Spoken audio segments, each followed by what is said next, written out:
है, मैं पहले भी पढ़ा चुका हूँ, फिर से मैं रिवाइज करा दे रहा हूँ उसको। ठीक है, अगर किसी के पास पुराने नोट्स हो तो वो इनफ है, नए नोट्स हैं अगर आप कुछ और ऐड करना चाहते हैं तो इस नोट से वो ऐड कर सकते हैं, अगर पुराने तब भी इनफ है, वो कोई नीड नहीं है कि आप उसको एक्स्ट्रा करें। ठीक है, सो सबसे पहले कोई भी सिस्टम पढ़ाते हैं उसका इंट्रोडक्शन। तो इंट्रोडक्शन क्या कहता है? परिचय। ठीक है, परिसंचरण तंत्र या वाहिका तंत्र अंगों का वह समुच्चय है जो शरीर की कोशिकाओं के बीच पोषक तत्वों का यातायात करता है। इससे रोगों से शरीर की रक्षा होती है तथा शरीर का ताप एवं पीएच स्थिर मान बना रहता है। ठीक है, सो मैं पहले भी बताया था, फिर से बता रहा हूँ, जो परिसंचरण तंत्र है, ठीक है, जो कार्डियोवैस्कुलर सिस्टम है, उसका काम क्या है? वो एक जितने भी हमारे उसमें कोई एक चीज से मिलकर वर्क नहीं होता है, इसमें कई तरह के अंग मिले होते हैं, जैसे कि हृदय हो गया, आपकी धमनियां हो गई, शिराएं हो गई, ये सब मिलके एक तंत्र बनाते हैं जिसको कहते हैं परिसंचरण तंत्र। उसका काम क्या होता है? उसका काम यह है कि वो शरीर में जो शरीर को उनकी नीड होती है, जो भी ऑक्सीजन की नीड होती है, जो भी इंपॉर्टेंट चीज़ों की नीड होती है, शरीर को जरूरत होती है, वो उनको पहुंचाता है उन तक, उन बॉडी तक। जैसे कि लिवर को अगर ब्लड की जरूरत है तो पंप ही उसको ब्लड पहुंचाएगा, ब्लड के साथ साथ अगर किसी को अ, अ, ऐसा कह सकते हैं ब्लड क्लॉटिंग फैक्टर की नीड है तो वो उसको पहुंचाएगा। जिस चीज़ की भी पोषक तत्वों की जरूरत होती है शरीर के अंगों को, वो हमारे किस तंत्र के जरिए पहुंचते हैं? हमारे परिसंचरण तंत्र के जरिए वो पहुंचते हैं। ठीक है, सो परिसंचरण तंत्र क्या होता है? एक फिर से रिपीट कर दीजिए, वॉइस नहीं आ रही। तुम लोग इतना लेट लेट ज्वाइन होते ना, इसलिए प्रॉब्लम होती है, तो तुम्हें फिर से कर देना। तो सर मेरा कनेक्ट था पहले से। और किसी को तो वॉइस की प्रॉब्लम नहीं है, मैं और तेज बोलूँ? चलो कोई बात नहीं, फिर से रिपीट कर देना। सो परिसंचरण, ठीक है, इसका काम क्या होता है? इसका काम होता है जो शरीर में हमारे जितने भी मेजर ऑर्गन है, जो बड़े बड़े ऑर्गन है, छोटे छोटे ऑर्गन है, जो शरीर के जितने भी अंग हैं, उनको जो चीज़ों की जरूरत है, जिस चीज़ की जरूरत है, उन सबका ब्लड के द्वारा ये तंत्र उन तक पहुंचाता है। जैसे किसी को अगर ऑक्सीजन की जरूरत है तो ये ब्लड के जरिए ऑक्सीजन पहुंचाएगा। किसी को और चीज़ की नीड है, मान लो किसी को ब्लड क्लॉटिंग फैक्टर या कोई भी जो भी जरूरत की चीज़ें हैं शरीर को जो चाहिए, वो ब्लड के जरिए से हमें एंटीबॉडी एंटीजन ये सब ब्लड के जरिए से हमारे उन अंगों तक पहुंच जाते हैं जिसको हमें वहां तक हमें पहुंचाना होता है। जैसे एक एग्जांपल मान लो, अगर आप दवाई खाते हैं, ठीक है, आपके मान लो सर में दर्द हो रहा है, ठीक है, सर में दर्द अगर आपके हो रहा है तो आपने दवाई जो खाते हैं वो आप किससे खाते हैं? मुंह से खाते हैं। तो ये तो है नहीं कि वो सीधा सर में खाएंगे, मुंह से खाएंगे, मुंह से जाने के बाद वो जाता है आपके पेट में। ठीक है, पेट में जाने के बाद उसके जो अवयव होते हैं, जो मेन चीज, जो मेन मॉलिक्यूल होते हैं, वो वहाँ पे डिवाइड हो जाते हैं। डिवाइड होने के बाद जो एक्स्ट्रा वास्ट चीज होती है बेकार की, वो किडनी फिल्टर करके यूरिन के थ्रू बाहर कर देती है। लेकिन जो केमिकल्स होते हैं, वो केमिकल्स गट्स से होकर आपके ब्लड में चले जाते हैं। और ब्लड का काम क्या है? ब्लड क्योंकि पंप करता है पूरी ऑल ओवर द बॉडी में, तो वही जो पार्टिकल है वो आपके जब पंप के ब्लड के जरिए जब आपके ब्रेन में जाते हैं तो उसका असर आपको दिखने लगता है। तो ये एक एग्जांपल है परिसंचरण तंत्र का। आप जैसे कि आपने इंजेक्शन लिया, जैसे तब आपने देखा होगा कभी डॉक्टर को अगर इमरजेंसी में किसी को ठीक करना है, मतलब बहुत ज्यादा इमरजेंसी है, पेशेंट की हालत बहुत सीरियस है, तब डॉक्टर क्या करते हैं? इंजेक्शन लगाते हैं। लेकिन अगर वही पेशेंट नॉर्मल है तब डॉक्टर कभी इंजेक्शन नहीं लगाता, वो टैबलेट देते हैं, क्योंकि टैबलेट में क्या है, वो धीमे धीमे असर करेगी।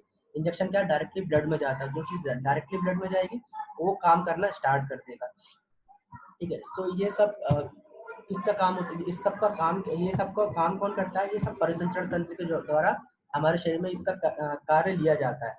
ठीक है, तो मानव एवं अन्य कशेरुकी प्राणियों के परिसंचरण तंत्र बंद परिसंचरण तंत्र होते हैं। जो हमारे ह्यूमन है या जो भी कशेरुकी जो जीव होते हैं, ठीक है, मतलब जो प्रजनन करते हैं, वो जीव जो होते हैं उनका जो ये तंत्र होता है, परिसंचरण तंत्र या कार्डियोवैस्कुलर सिस्टम होता है, वो बंद होता है। बंद इन द सेंस, जो उनकी शिराएं धमनियां, जो ब्लड चलता है वो एक पाइप में चलता है, पाइप में या नलियों में, जिसको हम शिराएं भी कहते हैं, धमनियां भी कहते हैं। इसका मतलब ये है कि इससे कभी भी ये ब्लड जो है बाहर नहीं आता, उसके अंदर ही रहता है। ठीक है, वाहिका तंत्र हृदय धमनियों तथा शिराओं का समूह का नाम है। ठीक है, वाहिका तंत्र का मैंने बताया था, जैसे कार्डियोवैस्कुलर सिस्टम या फिर वाहिका तंत्र। तो परिसंचरण तंत्र भी क्या है?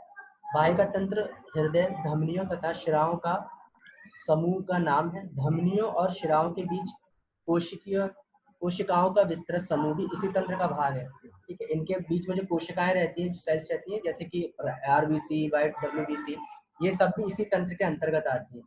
ठीक है, सो इस तंत्र का काम शरीर के प्रत्येक भाग में रुधिर को पहुंचाना है, जिससे उसे पोषण और ऑक्सीजन प्राप्त हो सके। तो मैं पहले ही बताया कि क्या होता है, जो आपका ब्लड होता है, वो शरीर में जो भी पोषक तत्व होते हैं, जो भी मेन चीजें होती हैं, वो आपको ब्लड के द्वारा पंप करके उस ऑर्गन तक या उस क्षेत्र तक पहुंचा देता है जहां उसको बॉडी शरीर को नीड होती है। ठीक है, इस तंत्र का केंद्र हृदय है जो रुधिर को निरंतर पंप करता रहता है और धमनियों वे सॉरी इस तंत्र का केंद्र हृदय है जो रुधिर को निरंतर पंप करता रहता है और धमनियां वैश वाहिका है जिनमें होकर रुधिर अंगों में पहुंचता है तथा कोशिकाओं द्वारा वितरित होता है। इस तंत्र में कैसे काम होता है, जो आपका हृदय है वो उसको पंप करता है। ठीक है, पंप करने के बाद जो आपका ब्लड होता है वो धमनियां जो आपके वेन्स होती है, वेन्स में होने के मतलब वाहिकाएं, मतलब एक जगह से लेकर दूसरी जगह ले जाने वाली धमनियां।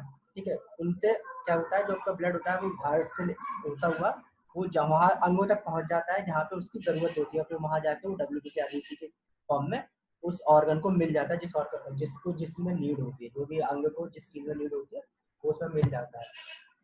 ठीक है, सो ये तो आपका इंट्रोडक्शन हो गया। मैंने अभी तक जो पढ़ाया था आपको ये इंट्रोडक्शन हो गया। इंट्रोडक्शन क्या, परिसंचरण तंत्र क्या होता है, एक अंगों का समूह होता है। ठीक है, जिसका काम क्या होता है कि पोषक तत्व को पूरी बॉडी में वो फैला देता है, मतलब जिस ऑर्गन को भी पोषक तत्व चाहिए होते हैं उसको वो वहाँ पे मिल जाए। इसका काम कौन करता है, हमारा तंत्र का तंत्र या वाहिका तंत्र करता है। अच्छा, परिसंचरण तंत्र या वाहिका तंत्र में कौन कौन से ऑर्गन आते हैं, आपकी शिराएं आ गई, धमनी आ गया। ठीक है, हृदय आ गया। हृदय क्या होता है, उसका सेंटर होता है जो कि ब्लड को निरंतर पंप करता रहता है और जो धमनियां होती है वो ऑर्गन तक लेके जाती है। तो ये होगा आपका इंट्रोडक्शन। अब पढ़ेंगे हृदय। हृदय क्या होता है। ठीक है, तो हृदय हार्ट पेशी ऊतकों से निर्मित 4 कोष्ठों वाला खोखला अंग है। वक्ष के भीतर ऊपरी दूसरी पार्श्व का मतलब पसली। ठीक है, वक्ष के भीतर ऊपर दूसरी पार्श्व और नीचे की ओर छठी पार्श्व के बीच में बाईं ओर स्थित रहता है। तो सबसे पहले जब कभी भी एनाटॉमी लिखते हैं तो पहले हम लोकेशन लिखते हैं। ठीक है, लोकेशन का मतलब कि कहाँ पे वो प्रेजेंट है। तो जो हृदय होता है वो कहाँ होता है, लेफ्ट साइड में उल्टी तरफ, जो दूसरी पसली होती है उससे नीचे और छठी पसली के बीच में, मतलब 2 से लेकर 6 जो पसली होती है उनके बीच में ये पाया जाता है। इसके दोनों ओर दाहिने और बाएं फुफ्फुस होते हैं। इसके एक तरफ दाहिना मतलब सीधा और एक तरफ उल्टा फेफड़ा होता है। इसका आकार कुछ त्रिकोण के समान होता है जिसका चौड़ा आधार ऊपर विस्तृत निम्न धारा लोअर बॉर्डर नीचे की ओर स्थित रहता है। ठीक है, तो इसका जो चौड़ा वाला भाग होता है जैसे कि आप इस डायग्राम में देख रहे हैं, जिसका ऊपर वाला भाग है वो ज्यादा चौड़ा है इसके मुकाबले नीचे के मुकाबले। तो जो ऊपर वाला भाग होता है, ठीक है, जो ऊपर वाला भाग होता है वो ऊपर जो विस्तृत भाग होता है वो ऊपर की साइड में टिका हुआ बॉर्डर पे रहता है और जो नीचे का भाग होता है वो लोअर बॉर्डर पे रहता है। ठीक है, इस पर एक दोहरा कला निर्मित आवरण चढ़ा हुआ है जिसका हृदयावरण पेरिकार्डियम कहते हैं। जो ऐसा कि आप अभी डायग्राम में देख रहे हैं, क्या हृदय ऐसा होता है, नहीं ऐसा नहीं होता। ये इसके अंदर का है कि इसका काम क्या होता है। ठीक है, इसके ऊपर एक लेयर चढ़ी होती है, मतलब एक झिल्ली चढ़ी होती है जिसको हम कहते हैं हृदयावरण या फिर पेरिकार्डियम। ये भी 3 होती है। जो सबसे ऊपर वाली होती है वो पेरिकार्डियम होती है, जो बीच वाली होती है वो मायो होती है और जो सबसे अंदर वाली होती है वो एंडो होती है। जब मैं पहले भी आपको बता चुका हूँ, समझा चुका हूँ, फिर से मैं एक बार रिवाइज करा दे रहा हूँ। पहली वाली कौन सी होती है, पेरिकार्डियम। ठीक है, बीच वाली कौन सी होती है, मायोकार्डियम। पेरी मतलब प्री, मतलब पहले जो आएगा वो पेरी। ठीक है, मायो मतलब बीच में और एंडो मतलब लास्ट, एंड मतलब लास्ट, तो एंडोकार्डियम तो लास्ट में। कार्डियम कहते हैं मसल्स को। ठीक है, तो जो ये आवरण पे चढ़ा हुआ होता है ये कार्डियम हृदय आवरण कहलाता है। हृदय आवरण 3 होते हैं, ऊपर वाला होता है पेरिकार्डियम, मिडिल वाला होता है मायोकार्डियम और लास्ट वाला होता है अंदर वाला एंडोकार्डियम। इसकी दोनों परतों के बीच में थोड़ा सा स्निग्ध द्रव भरा रहता है। जब 3 परतों के बीच में, मतलब पहले से ऊपर तो कुछ नहीं है, पहले के बाद भी द्रव रहेगा और सेकंड के बाद भी द्रव रहता है, ताकि ये आपस में रगड़ ना खाए, घर्षण ना खाए, जिससे इनको कोई नुकसान ना हो। ठीक है, हृदय भीतर से 4 कोष्ठों में विभक्त है। 2 कोष्ठ दाहिने और 2 कोष्ठ बाईं ओर है। ठीक है, जैसे मैं इसमें डायग्राम में आप देख सकते हैं, इसमें क्या होता है, 4 कोष्ठ है, ऊपर के आर्टरियम, नीचे के वेंट्रिकल, 1 2 3 4। ये डिवाइड किससे है, ये डिवाइड है जो बॉल्ब लगे हुए हैं, जिससे ये डायग्राम में अगर आप देख सकते हैं तो इसको देखिए, एक एरो आ रहा है ऊपर से और वो ब्लड को नीचे लेके आ रहा है। ठीक है, तो ये आर्टरियम से ब्लड आता है वेंट्रिकल में, वेंट्रिकल से जाता है, जब भी मैं आपको वीडियो दिखा दूंगा आपको। तो जो ऊपर के दोनों पार्ट होते हैं, ऊपर के जो दोनों डिवाइडेशन होते हैं खोखले भाग को, उस ऊपर वाले भाग को कहते हैं आर्टरियम, नीचे वाले पार्ट को कहते हैं वेंट्रिकल। ठीक है, तो इसका यही लिखा हुआ है कि हृदय भीतर से 4 कोष्ठों में विभक्त है। 2 कोष्ठ दाहिनी ओर, 2 कोष्ठ बाहिनी ओर। दाहिनी और बाईं ओर के कोष्ठों के बीच में एक विभाजक पट सेप्टम है जो दोनों ओर के रुधिर को मिलने नहीं देता। तो सेप्टम कौन सा है, सेप्टम आप ये वाला सेप्टम है, ठीक है। मेरा अगर आपको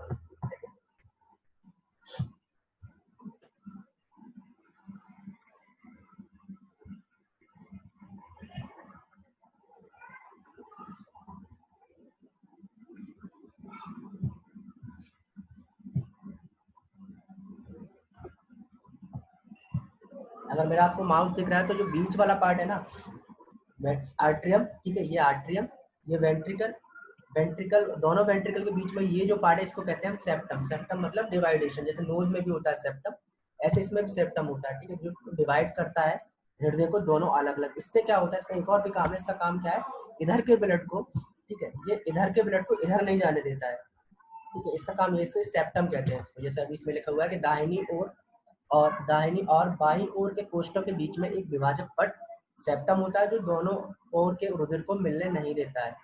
प्रत्येक ओर एक कोष्ठ के ऊपर ऊपर है जो यानी ऑरिकल या फिर आर्ट्रियम भी कहता है, आर्ट्रियम कहलाता है, और नीचे का कोष्ठ निलय यानी वेंट्रिकल कहलाता है। जो ऊपर वाला भाग है दोनों तरफ का, दायां है तो दायां आर्ट्रियम, बायां है तो बायां आर्ट्रियम, ठीक है। सेम ऐसे ही जो नीचे वाला भाग है, तो अगर दायां है तो दायां वेंट्रिकल, और अगर बायां है तो बायां वेंट्रिकल। तो नीचे वाले जो दोनों भाग है उसको हम वेंट्रिकल कहते हैं, ऊपर वाले जो भाग है उसको हम ऑरिकल या फिर आर्ट्रियम कहते हैं। हिंदी में इसको आलिंद कहते हैं, नीचे को निलय कहते हैं, ठीक है। दाहिने निलय में ऊर्ध्व और अधो महाशिराओं superior and inferior vena cava के दो छिद्र हैं, जिनके द्वारा रुधिर लौटकर हृदय में आता है। जो दाहिना निलय, निलय मतलब वेंट्रिकल, जो दाहिना वेंट्रिकल है उसमें जो है दो छिद्र होते हैं अधोशिराओं के, ठीक है। ये दिख रहा है, एक जो नीचे से आया है, ठीक है, ये नीचे से जो आया ये इंफीरियर वेना कावा, जो ऊपर से आया है जो ब्लू कलर का, ये सुपीरियर वेना कावा। तो ये क्या होता है, ये दाहिनी ओर आते हैं, ठीक है। दाहिने निलय सॉरी एक बड़ा छिद्र आलिंद और निलय के बीच में है, जिस पर कपिटका वॉल्व लगे हुए हैं, ठीक है। अच्छा, वॉल्व कौन से हैं आपको, वॉल्व अगर आपको डायग्राम में देखना है तो मैं डायग्राम, ये डायग्राम है, आप देखिए, राइट आर्ट्रियम हो गया, लेफ्ट आर्ट्रियम हो गया, राइट वेंट्रिकल, लेफ्ट वेंट्रिकल, ठीक है।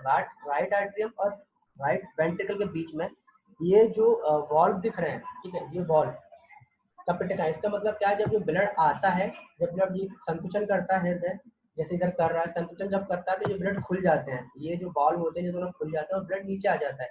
जैसे ही ब्लड नीचे आता है सेम टाइम पे ये बॉल जो है बंद हो जाते हैं, जिससे ब्लड फिर ऊपर नहीं जाने के बाद इस वाले में चला जाता है, जैसे कि आप इसमें देख रहे हैं। जो डायग्राम साइड में हृदय पंप कर रहा है इसमें आप समझ सकते हैं, लेकिन अगर आपको नाम देखना तो नाम इसमें, ठीक है। अभी इस पर भी आएंगे, इसको समझ में ना आए, ठीक है, कहीं पर डाउट हो तो वो सेल्फ म्यूट कर अनम्यूट करके मुझसे पूछ सकता है। मैंने किसी को म्यूट पे डाला है सेल्फ वाले पे, तो लोग कोई भी पूछ सकते हैं, ठीक है। सो आपको इतना समझ में आ गया कि हृदय में 4 कोष्ठ होते हैं, ठीक है। 4 कोष्ठ में जो ऊपर वाले दोनों कोष्ठ होते हैं उसको हम आर्ट्रियम कहते हैं, नीचे वाले जो कोष्ठ होते हैं उनको हम वेंट्रिकल कहते हैं। उन दोनों के बीच में एक विभाजक पट लगा रहता है जिसको हम सेप्टम कहते हैं, ठीक है। सेप्टम के अलावा ऊपर लेफ्ट साइड जो लेफ्ट हमारा आर्ट्रियम है, लेफ्ट आर्ट्रियम में क्या होता है, इंफीरियर और सुपीरियर वेना कावा के छिद्र रहते हैं, जिससे ब्लड जो डीऑक्सीजनेटेड ब्लड है, जो मतलब ऑक्सीजन रहित, जिसमें ऑक्सीजन नहीं है, ठीक है, ऑक्सीजन वाला जिसमें जो शुद्ध नहीं है, अशुद्ध ब्लड जो है हमारे हृदय में आता है, कहाँ पे, लेफ्ट वेंट्रिकल में, ठीक है। लेफ्ट साइड में जो रहता है हमारा, जो उल्टा साइड है, जो हमारा बाएं साइड जो है, बाएं साइड में हमेशा जो है आपका शुद्ध ब्लड, अशुद्ध ब्लड ही रहेगा, ठीक है। एक बड़ा छिद्र आलिंद और निलय के बीच में है, जिस पर कपिटका वॉल्व लगी हुई है। आलिंद मतलब आर्ट्रियम और वेंट्रिकल के बीच में भी एक छिद्र है, जो मैंने अभी लिखा है उसको वॉल्व कहते हैं या कपिटका भी कहते हैं, ठीक है। हृदय के संकुचन के समय आलिंद के संकुचित होने पर कपिटकाएं निलय की ओर खुल जाती हैं, जिससे रुधिर निलय में चला जाता है। तो ये कैसे जाता है, जब हृदय संकुचन होता है, जब हृदय कंट्रैक्ट होता है, ठीक है, जब हमारा हार्ट कॉन्ट्रैक्ट होता है, कॉन्ट्रैक्ट करने के टाइम पे क्या होता है, जो हमारा जब हार्ट कंट्रैक्ट होगा तो अंदर का जो पोर्शन होता है, मतलब अंदर जो जगह है, आप किस चीज को दबाएंगे तो उसके अंदर का घनत्व कम होने लगता है। सेम ऐसे ही जब हृदय कंट्रैक्ट होता है तो जो ब्लड अंदर का होता है, जिसके जो वो उथल पुथल होने लगता है, उससे क्या होता है, जो नीचे वाला बॉल होता है, जो बीच में कपिटका होती है, वो खुल जाती है, खुलने के साथ ही वो ब्लड ऊपर से पूरा नीचे आ जाता है, ठीक है। दाहिने निलय में फुफ्फुसी धमनी पल्मोनरी आर्टरी का भी छिद्र है। निलय के संकुचित होने पर रुधिर फुफ्फुसी धमनी में होता हुआ फुफ्फुसम चला जाता है, और जो फिर उस टाइम पे भी जो ब्लड है, क्योंकि हार्ट का काम क्या है, लब डब होता रहता है, जैसे लब होता है ऊपर से ब्लड आगे नीचे चला जाता है, नीचे नीचे वेंट्रिकल में आ जाता है, वेंट्रिकल सेम टाइम पे जब लब होता है तो वो जो नीचे वाला ब्लड है, क्योंकि प्रेशर बनना है, तो वो जो है पल्मोनरी आर्टरी। पल्मोनरी आर्टरी कौन सी, मैं आपको दिखा दूं, ये पल्मोनरी आर्टरी है, ठीक है, ये आर्ट्रियम, ठीक है, वेंट्रिकल, यहाँ से ब्लड पहले इसमें आएगा, जैसे संकुचन होगा उसके बाद इस वॉल्व के जरिए से वो कहाँ चला जाएगा, पल्मोनरी आर्टरी में, यानी हमारे फुफ्फुस तक, ठीक है। सबको सब ये दिख रही है, ये वाली आर्टरी जो है ये हमारी पल्मोनरी आर्टरी है, ठीक है। ये कहाँ पे है, दाहिने नीले में है, आप देखेंगे अगर तो दाहिने नीले में, ठीक है, वेंट्रिकल के नीले में ही है। जब ब्लड यहाँ से आएगा राइट आर्ट्रियम से ब्लड नीचे आएगा, ठीक है, राइट वेंट्रिकल, और वेंट्रिकल से पंप होने के बाद वो ब्लड पल्मोनरी आर्टरी में चला जाएगा, ठीक है। तो ये जो ये जो हमारे हृदय इनका इंट्रोडक्शन करा वो यही कह रहा है कि दाहिने नीले में फुफ्फुसी धमनी का भी छिद्र होता है, नीले के संकुचित होने पर उधर फुफ्फुसी धमनी में होता हुआ फुफ्फुसों में चला जाता है। इस प्रकार बाईं ओर भी ऊपर आलिंद है और नीचे नीले बाएं में 4 फुफ्फुसी शिराओं के छिद्र है, जैसा कि आपने सर हाँ सर वो जो ऑक्सीजनेटेड डीऑक्सीजनेटेड वो सर कैसे पता चल पाएगा कि मतलब कौन सा ब्लड होता है और कौन सा नहीं होता है? ठीक है, अच्छा क्वेश्चन है, ठीक है। देखो ब्लड आप जब हार्ट देख रहे हैं, ठीक है, हार्ट दिख रहा है आपको, ये वाला डायग्राम, इस डायग्राम में यस सर, कुछ चीजें ब्लू हैं, ठीक है, कुछ चीजें ब्लू हैं, कुछ चीजें रेड हैं, ठीक है। Yes sir. हमेशा जब हार्ट का डायग्राम बनाते हैं तो इस चीज का ध्यान रखना, जब भी सर ये चीज पता है कि मतलब ऑक्सीजनेटेड जो होता है डीऑक्सीजनेटेड कलर में तो डिफरेंस पता है, लेकिन मतलब कहाँ से ऑक्सीजनेटेड आता है, कहाँ से मतलब डीऑक्सीजनेट होके मतलब नहीं बता रहा हूँ, निकलता है, ये अरोटा की वजह से। ठीक है, अच्छा क्वेश्चन है। जो राइट साइड में जो भी ब्लड आएगा, ठीक है, हमेशा चाहे किसी का भी हार्ट हो, राइट साइड में जो ब्लड आता है ना वो हमेशा डीऑक्सीजनेटेड ब्लड रहता है, यानी अशुद्ध ब्लड रहता है, क्योंकि वो कहाँ से आ रहा है, इंफीरियर वेना कावा और सुपीरियर वेना कावा, वो जो ब्लड आ रहा है वो दोनों इंफीरियर या सुपीरियर वेना कावा से होके आ रहा है, तो इसका मतलब वो ब्लड जो है अशुद्ध है, ठीक है। राइट साइड में जो भी, चाहे वो राइट आर्ट्रियम हो चाहे राइट वेंट्रिकल हो, जो भी ब्लड अगर आप जो भी हार्ट में ब्लड आता है वो डीऑक्सीजनेटेड ब्लड रहता है, हमेशा याद रखना। राइट साइड में कौन सा ब्लड रहता है, राइट साइड में हमेशा डीऑक्सीजनेटेड ब्लड रहता है, जबकि लेफ्ट में ओनली ऑक्सीजनेटेड ब्लड रहता है, ठीक है। वो कैसे होता है, जब ये आपका हार्ट पंप कर रहा है, ठीक है, पंप करने के बाद आपका पहले ये ब्लड आ गया, नीचे से भी आ गया, ऊपर से भी आ गया, मतलब जो इंफीरियर वेना कावा होता है वो अपर पोर्शन से, बॉडी के अपर पोर्शन से ब्लड लेकर आता है, जो इंफीरियर वेना कावा होता है वो लोअर पोर्शन से। ये ब्लड आ गया राइट आर्टरी में, जैसे हार्ट ने कंट्रैक्ट किया, ये हार्ट ये वॉल्व के थ्रू, ये वॉल्व दिख रहा है, इस वॉल्व के थ्रू ट्राइकास्पिड वॉल्व के थ्रू ये ब्लड आ गया वेंट्रिकल में, वेंट्रिकल से चला गया पल्मोनरी आर्टरी में, वहां पे फुफ्फुसों में इसका ऑक्सीजनेशन हुआ, उसके बाद ये पल्मोनरी वेन दिख रही है दो, ठीक है, जो कि राइट आर्टरियम में ये खुल रही है, ठीक है, बाहर का है अंदर का है, इसके जरिए से जो ब्लड आता है वो ऑक्सीजनेटेड ब्लड आता है, क्योंकि वो लंग्स में चला गया। पूरी बॉडी में कहीं भी ब्लड ऑक्सीजनेशन नहीं होता है सिवाय लंग्स के, ठीक है। तो जो भी ब्लड बॉडी पूरी ऑल ओवर द बॉडी से आ रहा है लंग्स के अलावा, वो सब डीऑक्सीजनेटेड ब्लड ही है, ठीक है। हृदय में ब्लड आने का मतलब डीऑक्सीजनेटेड ब्लड है, बस जो फुफ्फुसों से जो ब्लड आ रहा है, जो हमारे फेफड़ों से जो ब्लड आ रहा है वही सिर्फ ऑक्सीजनेटेड ब्लड है, ये याद रखना। सो यहाँ पल्मोनरी वेन, ठीक है, पल्मोनरी वेन से जो ब्लड आएगा वो हमारा ऑक्सीजनेटेड ब्लड है, ठीक है, क्योंकि देखो इधर से भी ब्लड आ रहा है, राइट आर्टरियम से भी ब्लड आ रहा है, लेकिन ये डीऑक्सीजनेटेड है, क्योंकि ये हमारे क्या है, लोअर पोर्शन और अपर पोर्शन से आ रहा है, तो इससे हमारा डीऑक्सीजनेटेड ब्लड है। लेकिन जो हमारे राइट साइड में राइट आर्टरियम में आ रहा है ये हमारा ऑक्सीजनेटेड ब्लड है।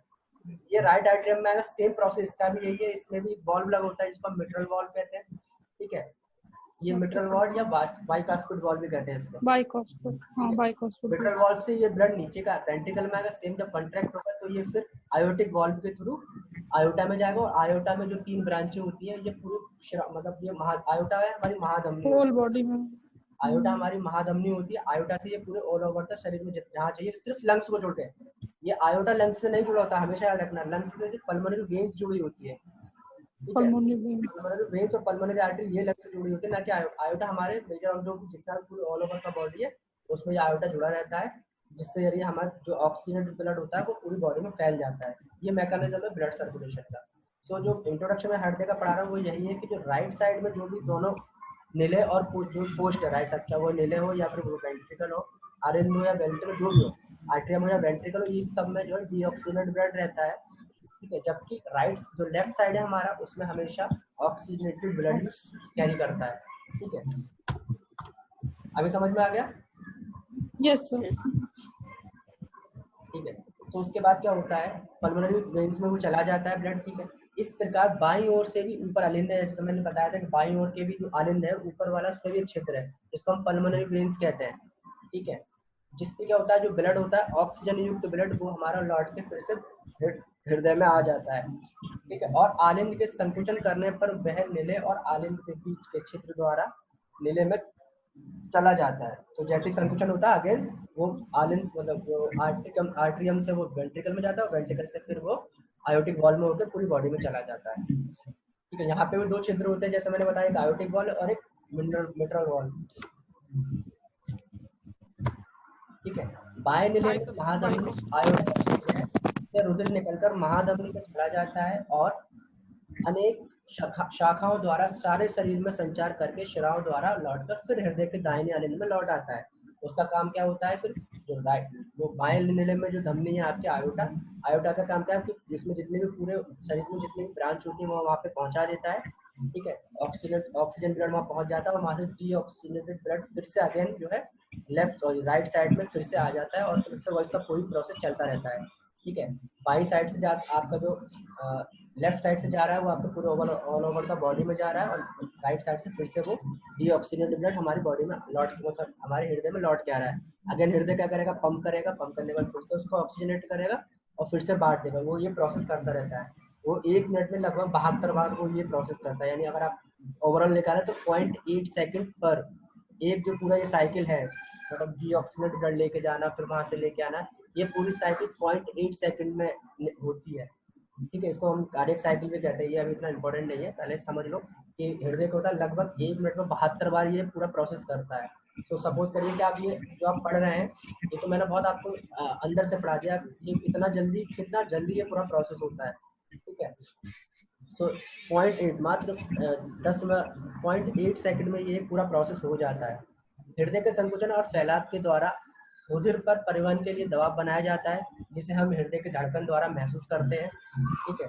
तो जो हमारा हृदय होता है, जो हमारा हार्ट होता है, वो परिसंचरण करे वो किस लिए होता है, तो रुधिर होता है, जो ब्लड होता है हमारे शरीर में वो उसको प्रेशर बनाता है जिसको हम जो फील करते हैं, जिसको हम पल्स चेक करते हैं, पल्स करते हैं हमारे शरीर में दौड़ रहा है। वो क्या होता है, जब पंप करता है ब्लड तो एक झटके में ब्लड जो जाता है वही हमें पल्स के रूप में फील होता है।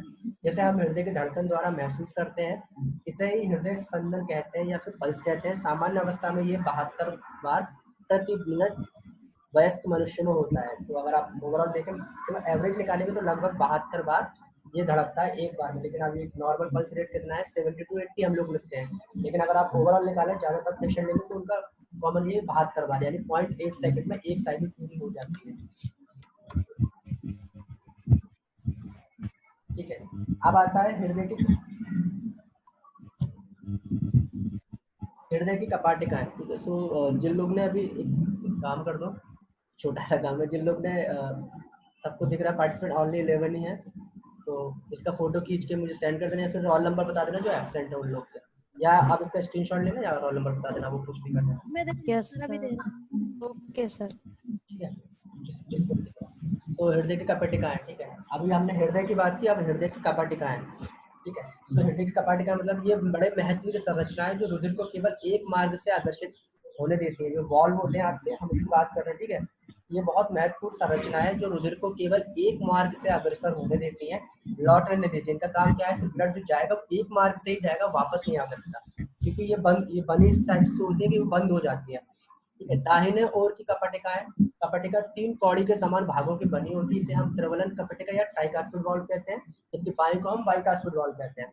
नीले की ओर के पृष्ठ पर इसे बारीक जज्जू के समान तंतु लगे हुए हैं जिनके दूसरे से नीले के शरीर दीवार से निकले हुए अंकुरों पर निकलते हैं, ठीक है। तो ये जुड़ी किससे होती है, ठीक है। ये जो वाइट आप ये चीज दिख रहे हैं वाइट जैसे कि छल्ले, जैसे कि आपने ये तो वॉल्व के कोने पे वाइट जैसे रस्सी के जैसे छल्ला एक संरचना है ना, इसको हम पेपलाई कहते हैं, पेपलाई। ये इससे जुड़े होते हैं ताकि ये फैले ना। जैसे ये कंट्रैक्ट होता है ये खुल गया, कंट्रैक्ट होगा, जैसे ये डायलेट होता है ये अगेन बंद हो जाता है, ठीक है। तो इसका एक जैसे कि आप घर वाले को देख रहे हैं, जो डायग्राम में कंट्रैक्ट भी हो रहा है, पंप भी हो रहा है, कैसे इस ट्राइकास्पिड वॉल्व से नीचे ब्लड आ रहा है, फिर बाइकास्पिड के जरिए ऊपर जा रहा है, ये सब आप इस वाले में देख सकते हैं। तो सेम इनका सबसे महत्वपूर्ण बात यही है कि इनका काम क्या है कि जो भी हमारा ब्लड सर्कुलेशन हो रहा है वो एक ही ओर में हो, ना कि वापस बैक आ जाए। कभी कभी बैक भी आ जाता है तब प्रॉब्लम हो जाती है। किसी कंडीशन बैक आ जाता है तो हम इसको कहते हैं कि अटैक पड़ जाना, अटैक पड़ जाता है कभी कभी, या फिर वॉल्व का फेल हो जाता है, वॉल्व भी कभी कभी फेल हो जाता है। आजकल वॉल्व की सर्जरी हो जाती है, वॉल्व फेल हो जाता है, जिससे होता है जो ब्लड होता है वो ज़्यादा मात्रा में हमारे हृदय में जो इकट्ठा होने लगता है, क्योंकि जब ब्लड वो पंप नहीं कर पाता है तो ब्लड कहाँ जाएगा, ब्लड हृदय में, क्योंकि ब्लड का काम तो आना है, ब्लड हृदय में रहता है। एक टाइम वो आता है जब लोड ज़्यादा पड़ता है तो आपको हार्ट अटैक भी आ सकता है। तो ये वॉल्व की सर्जरी भी होती है, अगर आपने नहीं देखी होगी तो बाईपास सर्जरी जिसको कहते हैं, वॉल्व की सर्जरी अलग होती है, बाईपास भी होती है, हृदय की सर्जरी भी हो जाती है, ऐसा समझ लीजिए। तो हृदय की कपटिकाएं क्या होती है, जो लेफ्ट में आपकी जो राइट साइड में होती है वो ट्राइकास्पिड, और जो दाईं साइड बाईं साइड होती है उसको बाईकास्पिड वॉल्व कहते हैं, ठीक है। और इनके संकोच से नीले में रुधिर भर जाने पर जब ये संकुचित होता है तो रुधिर कपर्दों के पीछे पहुंचकर उनको छिद्रों की ओर उठा देता है, जिससे उनके सिरे आपस में मिलकर छिद्र के मार्ग को रोक देते हैं और रुधिर आलिंद में नहीं लौट पाता। सेम वही चीज़ है, जब एक बार जब ब्लड संकुचन होके जैसे संकुचन होता है तो ये खुल जाते हैं, जैसे डायलेट होता है वो फिर से ये बंद हो जाता है, तो ब्लड क्या वापस नहीं लौट पाता है, ठीक है। पेपलीय पेशी भी संकुचित हो जाती है, जिसके कंडरीय रज्जु तन जाती है और कपटिकाओं के कपड़ आलिंद में उलटने नहीं पाते। इस प्रकार के प्रबंध से रुधिर केवल एक ही दिशा में आलिंद से नीले में जा सकता है। फुफ्फुसी और महाधमनी के छिद्रों पर भी अर्धचंद्राकार कपटिकाएं लगी होती है। तो सेम चीज इसमें भी होता है, क्या होता है, जो पेपलीय पेशी होती है, मतलब जो बता दें रस्सी के जैसे जो बनी हुई होती है, जब ये खिंचती है वो खुल जाते हैं, जैसे ये डायलेट होती है तो फिर से अपनी जगह पे चले जाते हैं, उनका काम ये होता है। जैसे कि इसमें आप डायग्राम में देख सकते हैं, डायग्राम में आयोटा भी है, superior vena cava, inferior vena कावा, ठीक है, tricuspid valve, bicuspid valve, middle valve, aortic valve, ये सब वॉल्व है। वॉल्व के नीचे क्या जुड़े हुए हैं, ये रज्जु जो जैसे कि संरचना जुड़ी हुई है, जैसे इसमें दिख रही है, ये हमारे पेपली पेशी कहलाती है। इसका काम क्या है, ये ऊपर की तरफ खींचती है तो ये बंद हो जाती है, जब नीचे खींचती है तो ये खुल जाता है, जैसे इसमें दिख रहा है।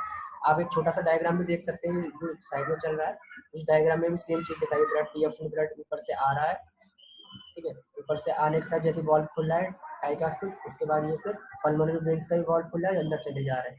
ये चीज याद रखना, देखिए जब ट्राइकास्पिड वॉल्व खुलता है तभी बाइकास्पिड वॉल्व, सॉरी, जब ट्राइकास्पिड वॉल्व खुला है तभी मिट्रल वॉल्व खुलेगा, देख लीजिए, ठीक है। जब ट्राइकास्पिड वॉल्व खुलता है, जैसे कंट्रैक्ट होता है तो ट्राइकास्पिड वॉल्व और मिट्रल वॉल्व खुलेंगे, ठीक है, लेकिन जब डायलिटेशन होता है तब आपके पल्मोनरी वॉल्व और आयोटिक वॉल्व खुलते हैं, देखिए, ठीक है, ये चीज याद रखना। अब आता है ब्लड सर्कुलेशन, तो अभी टाइम हो गया है, 5 मिनट रह गए, ब्लड सर्कुलेशन कल पढ़ेंगे, ठीक है, उसके बाद का भी कल पढ़ेंगे, क्योंकि अभी हृदय में जाता नहीं होता। तो अभी तक इतना जो क्लास हुआ है इसमें किसी को कोई डाउट है? No sir. No sir.